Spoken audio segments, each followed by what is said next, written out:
the start of the year. At a point, it would look like I probably wasn't even going to compete. It was constantly getting chest infections, antibiotics, tooth infections, taking my teeth out with screwdrivers. So obviously, changed your training, nutrition got tighter. What would you say was the hardest thing about the whole prep? Carbs. What does 850 grams of carbs look like? Cam, what's wrong? He looks so ill. What's happened to him? He's so skinny. God. And I was like, slammed the laptop down. I'm like, wow. Out there, I'm so sorry. Welcome to the Peak Collective podcast. Myself, Luca. And myself, Shane. Where we talk no BS and just fitness. Today, we are interviewing the one and only Muscle Inc. What's happening, guys? Back again? Back again. It's been a while. It's March last time we had you. It's quite a while ago, isn't it? I forget how daunting it is. Like, people can't see with the bright lights and the camera in your face. Yeah. I feel like I'm back at Hatfield Police Station under investigation. Guess we can go into that. Waiting for my solicitor to turn up.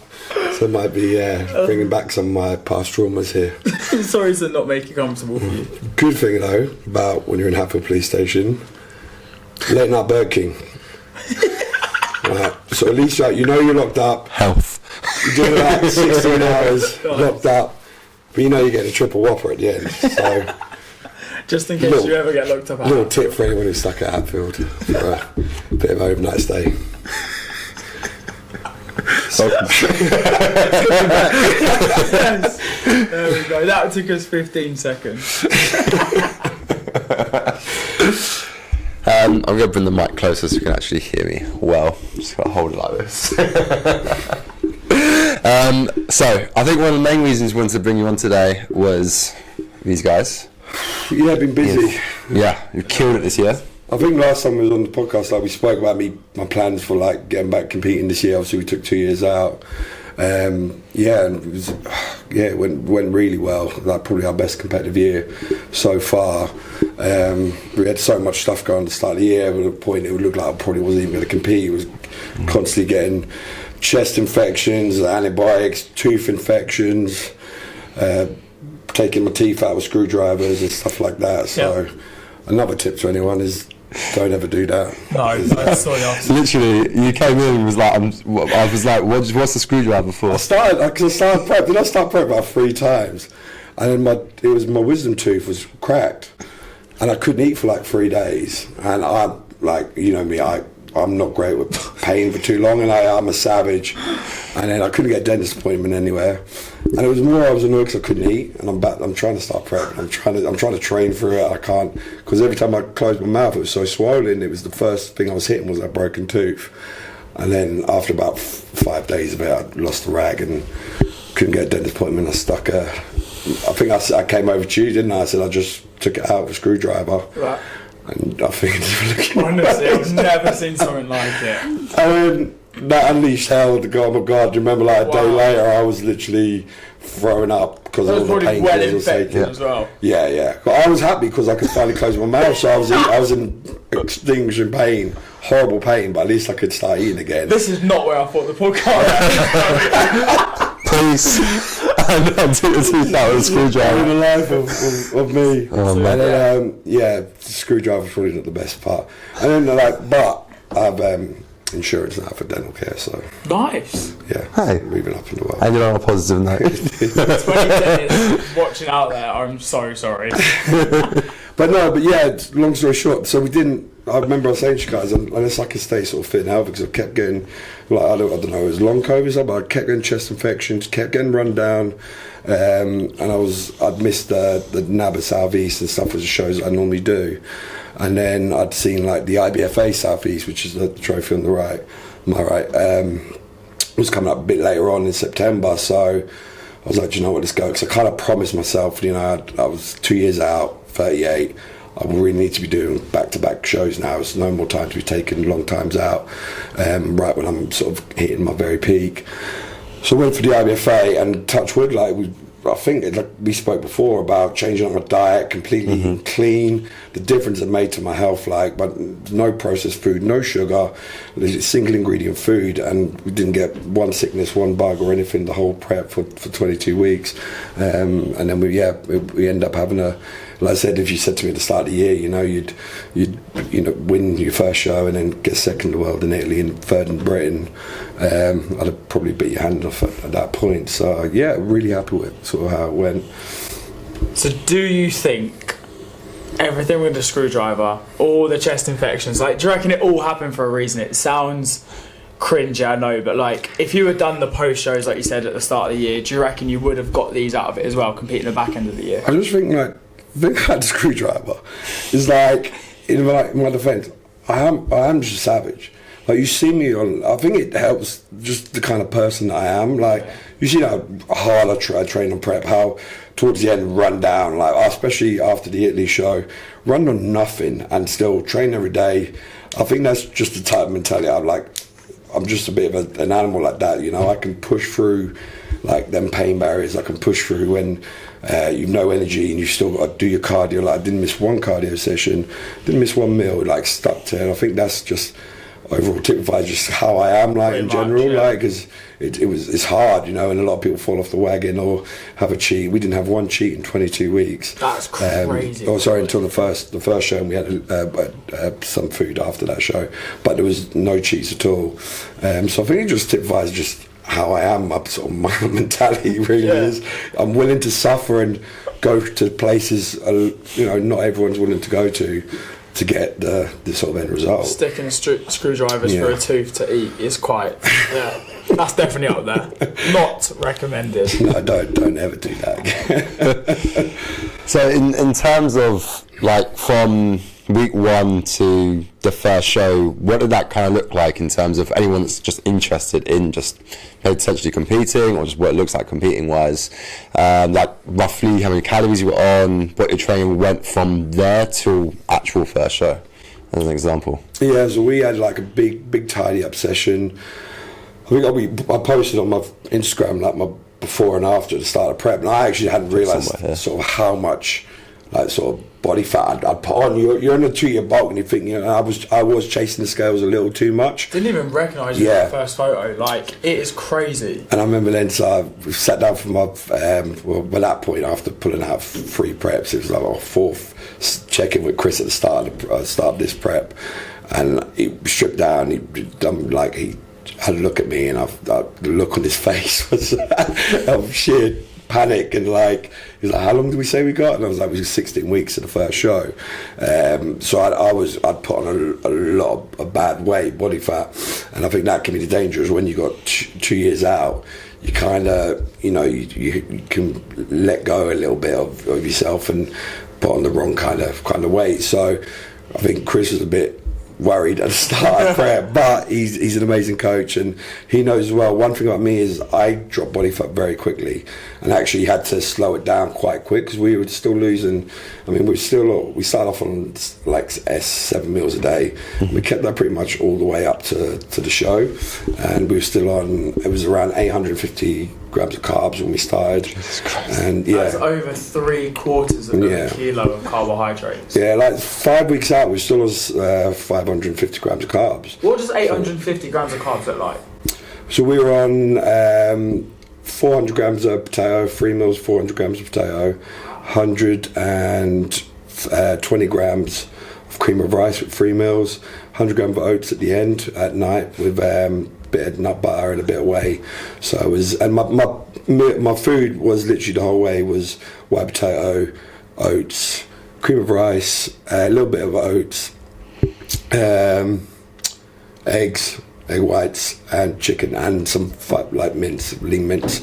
So that was through the whole prep. And then does that stay the same as you were about to say when you dropped to 500 grams of carbs? Yeah, and that was it. We just tapered it down slowly and stuff. And I think I even had this conversation with you 3 weeks out, and you're like, hey, I was like, I feel good. I don't feel like I'm dying. Compared to the last comps. It was such a breeze. And I mean, even Chris said at one point, he was like, mate, if you didn't get so fat in your off season, I could get you ready in 6 weeks. He goes, I've never seen anyone respond to like who can drop body fat as quick as I can. And we're doing minimal cardio as well. It was only 20 minutes incline, went up to about half an hour, because if he's put me on the Stairmaster before, and that really, we dropped very, very quick, and so he's always cautious about the kind of cardio that I do, and it's more like getting my steps in. So as long as we were hitting 12,000 steps a day on top of the morning cardio, fasted, that was more than enough to sort of bring me down.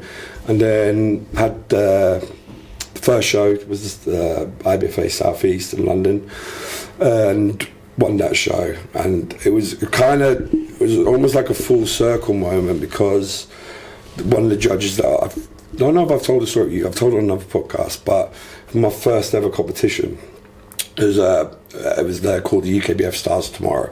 It was a big show for first timers back then. You do it in November, Beck Theatre. It was quite a well-known show, and a lot of like guys have gone on to get their pro cards and stuff from that show. It was quite prestigious. So I'd done the Stars Tomorrow, it was 10 years ago, and went in, done the show. I didn't really have no knowledge. I kind of prepped myself. I had friends at the gym was helping me prep. Well, again, I've got myself in the best shape. We spoke before about I was really overweight as a kid, and so done my first competition, didn't place, didn't do anything special. I thought I looked good. It was the best shape I'd ever been in, and there was a judge there called Lenny Cecilia, Judge Dredd they call him, and Lenny was a former pro bodybuilder, IFBB pro, and someone who I have a lot of respect for. But he was a PT in that Zone Gym at the time, Graftism, in Watford, where I was training. And he called me over. I was doing the next day after the show, he was judging that show. Next day after, I was in Graftism and I was doing a photo shoot. Then he goes up to one of my mates. He goes, "Tell your mate to come see me after he's finished his shoot." So I thought he'd give me some feedback, be like a bit positive, well done, he's done well for your first show. Came over to him and he tore me apart, really? Brutalised me. He was like, "What the fuck are you doing on stage?" He goes, "You should never have been on there." He said, "You were fat, your glutes went in, you had no lines in your quads, you had gyno, your tan was shit, basically everything was shit. You're like, who coached you?"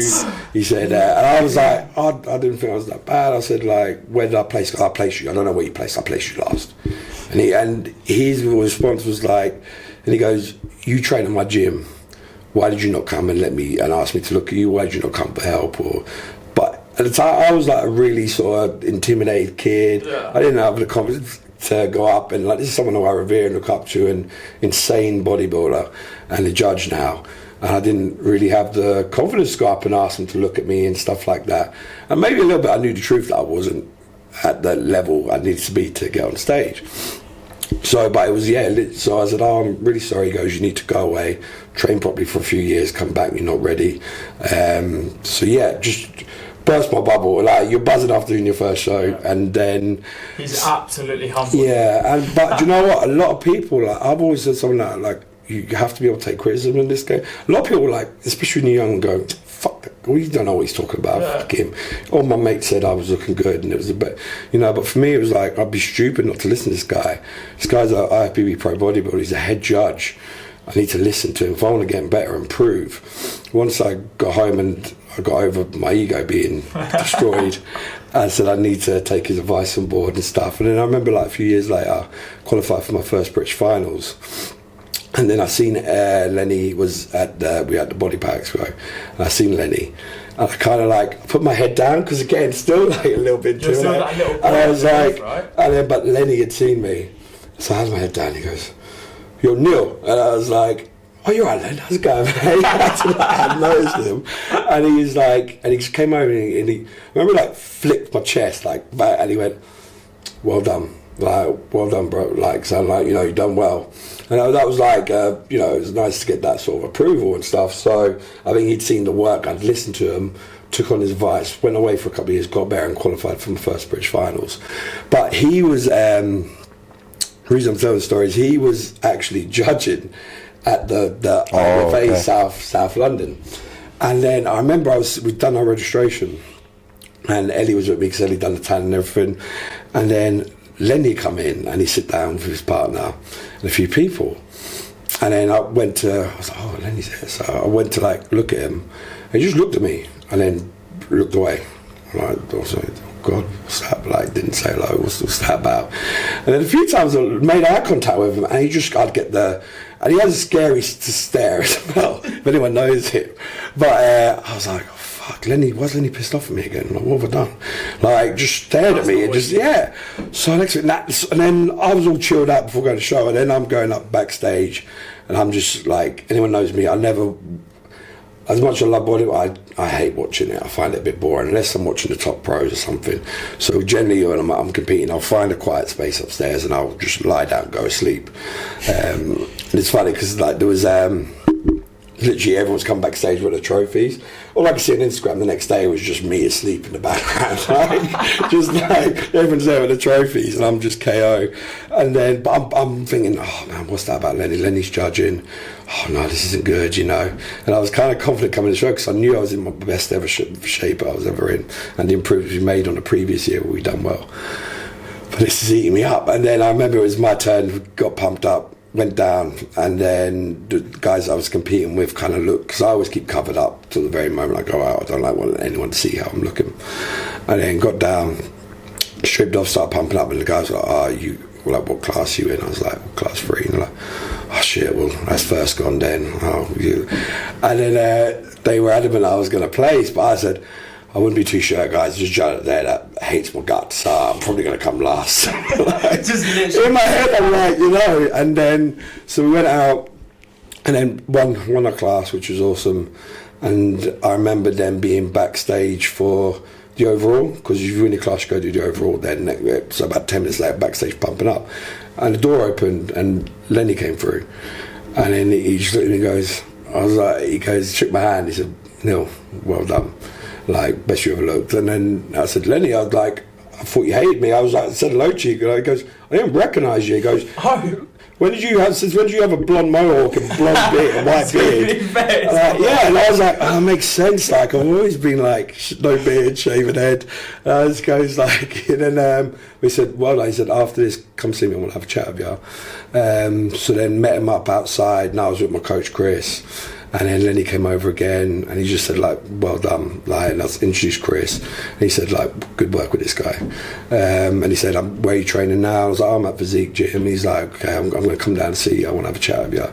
So it was pretty cool for, like, in a 10-year span where this guy was probably had a bigger influence than he realised, but, like, tore me apart. And then he's you know, given me, you know, the sort of civic seal of approval and stuff.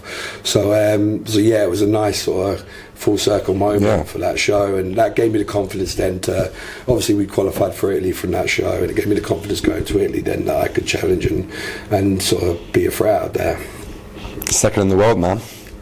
Yeah, and it's mad because I remember you guys were all messaging me, and obviously after that, like, I was, man, it's weird, I'm disappointed, I'm not happy, because in my head I was going to go out there to win, and it's weird, and you're like, you know, if you'd said that like 6 months or a year ago, you know, you're going to get second in the world, I was like, no way, that's crazy. But then I was messaging you, I go, I know I should be happy, but I felt I had it, you know, I was really disappointed. And then we got the feedback from the judge, and it literally came down to my pec tear, because he was very much classic, very aesthetic, and then the judge said, you know, I was carrying more muscle, my condition was better. But it came down to the pec tear, unfortunately, which we know at this level now, there's small margins are going to make the change. So, but it kind of showed like a complete change of mindset. Whereas before, back in the day, never really believed in myself. I'd compete, but I'd be just happy if I could get a top 3. And now I'm become a second in the world, and I'm pissed off. Well, now I'm going same with the British, you know, and like I'm expecting to win and beat these guys. So it's a complete change of mindset and approach now, and going into next year and the next few years, it's nice now to have that sort of thing to drive me forward. So yeah, I think it was a big change overall, like this prep from previous, where a lot more self-belief now, which I think again has come from Chris, my coach, who's just done an amazing job with me for the last few years. Best you looked, man. Yeah, the transformation, like you said, from the photo, even just how you trained and how you condition yourself to this competition set, like you said, no cheat meals. You went into it, you're feeling fine 2-3 weeks, even the week of. Like, just shows how much you learned with him, and also how much your body's just adapted to it. And obviously, you looked insane. Yeah, well, I think our second year working together now as well. So he was mad because, like, honestly, I can't praise him enough. Like, Chris sees me every day, like, because he knows how quickly my body changes. Whereas that's why the difference with like an online coach or anything, you're looking at pictures. Chris has me in the gym every day, it strips me down, and he was almost one step ahead of everything now because my body, he knows when to up my food, when to drop my food, and he knew exactly, so I could predict what my body was doing, and it's just from the experience of before. So it was like, yeah, he doesn't get really the credit that he deserves, because I wouldn't be doing what I'm doing if it wasn't for that guy. I was going to ask, apart from obviously changing mainly to whole foods and things like that, was there anything else you did differently compared to the last couple of comps? I think my training now is definitely different. I think we spoke last time, obviously, with the pec tear and stuff. Everything now is a lot more time and attention. But one thing I had changed is now I do all my isolation first instead of my compounds. So I still have my same split. I do the old school bro split: chest, back, legs, shoulders, and then we'll rotate bis and tris with upper body days. But instead of doing my compounds pressing first and stuff, like for chest, I'll do 3-4 sets of flies or pec deck, and again, time and attention. So we're really going slow, squeezing the muscle, isolating the chest, getting all the blood in there, and then we're going to press. And I'm finding that's definitely, and again with that, it's time and attention, 2 seconds down, 2 seconds up. And I'm finding all my muscle groups are responding a lot better. Back, I'll do my pullovers first, and then we'll do lat pull downs, then we'll go into our rows. Same with legs, I'll do leg extensions, leg curls, mobilise my knee, get my knee warm up before I go into any squats or lunges, and I feel they're getting the blood into the muscles there, and I find that I'm actually, we've done a workout before, we've done an abdo, we've literally done our left, our squat, and then our press into the end. You were a bit like, I don't know, I didn't think I'd be able to press as much as I could. It's literally what my head's going through right now, like, this doesn't even make sense. Everything's fired up. By the time nothing's cold, everything's fired up, and you're able then to squat more comfortably. And again, as well, when you're getting older, you want to look after the joints and tears, but you're getting more where, say if I'm going I can go on an incline Smith machine, time and attention, I'll go 2.5 plates, whereas before I do 3 or 4. But the tempo is the difference, and I'm getting more on 2 plates aside, and my chest is far bigger than it was on 3 or 4 plates, where we're moving the bar a little bit quicker and we're doing it at the start, so we have all the blood in there. So yeah, that was the biggest change to my actual training, and I found my body's just responding so much better. Shoulders, we'll do side laterals first, front delt, rear delt, sides, and then we'll press at the end, and then at the end, very end, we'll grab some light dumbbells and do 50 side lateral raises or some sort of finisher to just finish them off. Like dumbbells, are you 50 doing lat raises? What weight's your 50 lat raises? It varies. On prep, it was like today it was 15s, but on prep it's 10s. So I don't forget the shoulder workout I did with you like a year ago. He picked up like 24s. we were like, let's do some heavy lat raises. Like the first bit before the drop. I was like, giant, I don't think I could do that. Yeah, that was giant. That was savage. We need to get savage. more of them done. What was that? It was like 11 exercises. 11 exercises in one go, yeah. The old Milosarkev way. Disgusting. Just back to back to back to back. Breaks down every scientific reason I've ever found out for training. I showed us that week. It's just absolute volume. You wouldn't, that sort of training you wouldn't do like every week. If you can grind something out. Yeah, especially doing periodization training or block training. Like, it's good to put in like as your volume week. Say if you're doing compounds and then you're going to a hypertrophy, and then you could put one final week in there as that. And again, it's good, but you definitely wouldn't recover from that if you're doing that every week. So obviously, change your training. Nutrition got tighter. What would you say was the hardest thing about the whole prep?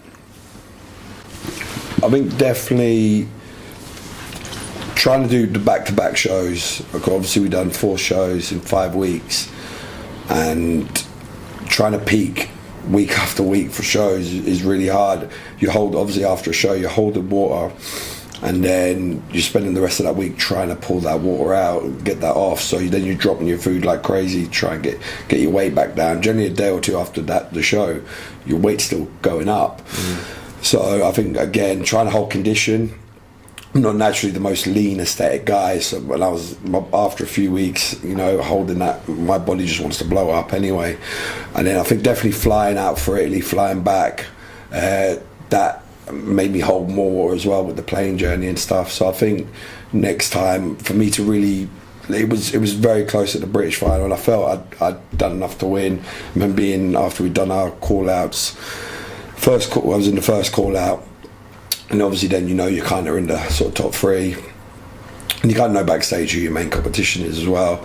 Then the second call outs was calling everyone else out, and then they called me and the guy who I knew would probably be my close competition, because his conditioning was awesome. He wasn't the biggest guy, but he had the best condition. And the other guy that was in that sort of top three hadn't been called out. I remember doing my lat spread, looking at the wall, and I seen that he hadn't been called out. So I was like, oh shit, this is top two then. So then went backstage. I was confident. I was like, shit, I'm about to be a British fighter, I'm a British champion. So came back out, and then the routines and whatever in that period. Then obviously then got third. So I feel probably if we'd pulled back on maybe one or two shows, we could have peaked a lot better for that. And just it was getting harder and harder to hold the conditioning. Whereas then towards, I was like, Chris, let's just go size. And he was like, no, he said, you've got size. Just we need to condition to win shows. So I think moving forward now next year, I know that we can win these finals, small margins now. So it's making sure that we do one qualifier and then peak perfect for the big one. Did it mess with you at all mentally? Because obviously, what was your starting weight before you? So we were on the last one was 108. So we'd started probably about 114, and then we'd had all the tooth issues and screwdriver issues and stuff. So then I cut down to, I was doing a mini cut at that time for not eating. And then it was you were just forced into it. Forced into it. And then but it was 108 when we started. And then what were you at the show? And we were coming in around about 88, 87 for the first couple of shows. For British final, that is my size. Yeah. I'm literally just shy of about 87 kilos. I think at my flatters I was 85, so you were heavier than me. I was heavier than the guy sat to my right. Yeah, so it was because I know with me, coming from like a skinny background, if I see my scale start going down quite slowly, I start feeling like skinny in myself again. Did you have anything like that at all? I don't think so, because obviously I've competed so many times. Yeah. I wanted to. I think we were kind of around about the same weight competing at the last 2 years ago. So in my head, you want to be a little bit heavier, because then you probably put some good tissue on. Yeah. But I think we definitely were way more conditioned. So yeah, and we could see obviously on the pictures that the legs were brought up back. Everything was improved on. So I don't get too phased by weight, because again, it's the conditioning we show. It was hard because we spoke about, you guys know that the comments you were getting, I was getting every day, was a bit intense with working in the gym, and members get so used to coming up and saying, and my face was so gone, like, it had sunken cheekbones, the death face I call it, and you basically you look like a crackhead, so. Yeah. But members were coming up constantly every day and saying, "Oh, Neil, you're so skinny. Oh my God, what's happened to you? Look at your face, and oh my God, why are you so skinny?" And then this is relentless. And to be fair, I was fine with it up until I think the week before Italy, but that was only because we knew that we had to get tired for that show. So we really pulled the food, and I was like a zombie that week. I was really struggling for energy. I was just had enough at that point. I think I broke down to my mate crying in the gym. One day I was like, I just don't want to do this anymore, and he really sort of got me through it, gave me a bit of a talking to him, stop being a pussy and man up a little bit. Yeah. And but when you're being told every day, and again, we touched on before, I have someone who suffered with body dysmorphia. I had an eating disorder when I was younger. So when someone's telling you that, when you're trying to get yourself in the best shape ever, I think that got a little hard, especially when we were going out to Italy. And I remember I sort of put a member in this sort of place one day, and I said, you know what? I said, people are getting far too comfortable making comments on my appearance. I'm going to start commenting on your appearance pretty quick, and it's going to be a different story. You know, I'm sure you guys, there'll be complaints going into HR and stuff like that. Literally, remember when you did it, you came over and walked over to me and went, Shane, I probably shouldn't have said this. But there was even one woman I remember, and I got to the point where in the evening time, and I'd go into the back just because I was in a bad mood, but I just physically couldn't speak. Yeah. It was hard for me to even, my brain just wasn't working at that point. My carbs were so low. So I'm just going to go in the back and do my admin work and stuff, and working from a laptop. And I remember then this woman came over, and she was she goes to the door, and she starts out my horror. She stood back, like seeing me, and she went, Neil, that's not you. It's a bit of an over. And I was on the laptop. I looked at her and I was like, yeah, it is me. She went, no, that's not you. You should have been like, no, it's not. I know. I literally went, okay, and I went back to my email, and then she goes, and I think Cam knew what was coming, so Cam tried to get to her and usher her out the staff room, and then she went, I could hear it, and she said it, tried to be quiet, but said it so I could hear it, and I was like, Cam, what's wrong? He looks so ill. What's happened to him? He's so skinny. God. And I was like, slammed the laptop down, and I got up and I went, right. I said, you fuck off, you cheeky bitch. And I slammed the door. I was like, but then I called my cluster manager, and I was like, mate, I need that, because they won't, where we work, you won't get annual leave in September as class's second peak. It's a bit like January when gyms get busy, so they tend not to give you any annual leave in that period. But I had like 3 weeks annual leave, so I called him up and I was like, mate, it's ridiculous. I need annual leave and I can't take it. You're going to force me to take it when I don't want it. I said, I need to get out of here. If one person calls me skinny, I'm not responsible like for what happens. And he was like, yeah, okay. And he knew, he's like, just take it off, book a few days off, so I could just focus on the show in Italy and sort of not be around too many people. When you're in that mood, like, I was your assistant manager the first time around when you were competing like this. You don't get anything out of this guy. Yeah, just like I said, you just get your head down. You're not in a bad way. You just literally 100%. You just focus and like head down. You stay at the back like you said, and then that's it. Because you're so depleted at that point. I just think, like, for me, when I'm just hungry, how hungry I get, man.